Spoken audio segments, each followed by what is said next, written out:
A figure of the past pulled down from his pedestal. Slave trader Edward Colston's statue has been torn down in Bristol.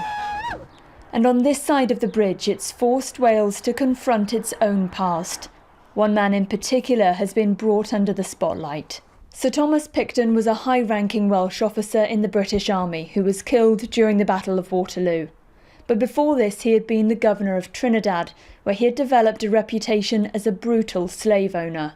During his life, he was known as the Tyrant of Trinidad. He was a slave owner. And not just that, he was renowned for his cruelty, his sadism and his inhumanity. And I didn't really feel it was fitting to have such a person commemorated.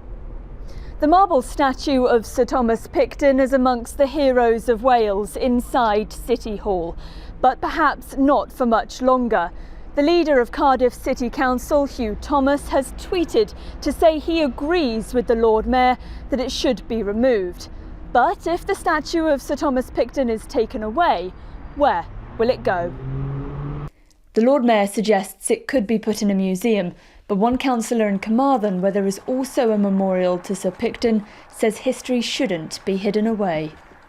I appreciate the outrage, but in my mind, the way to address this problem is by education, not eradication.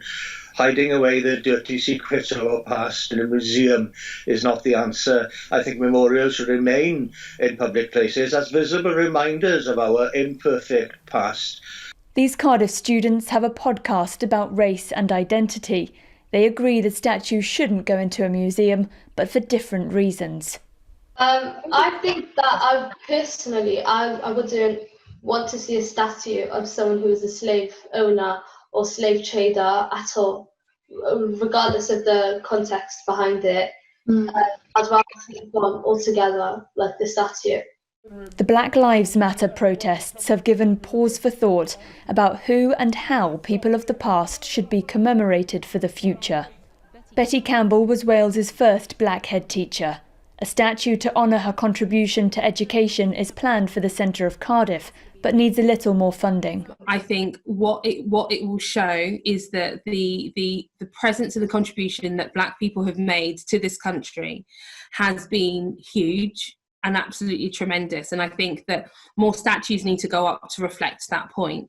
In death, as she did in life, Betty Campbell's presence will continue to pave the way for recognising the success of black people in Wales. But with memories of Sir Thomas all over the country, it may take time to unpick the threads of history that run deep throughout Wales. Ellie Pitt, ITV News, Cardiff.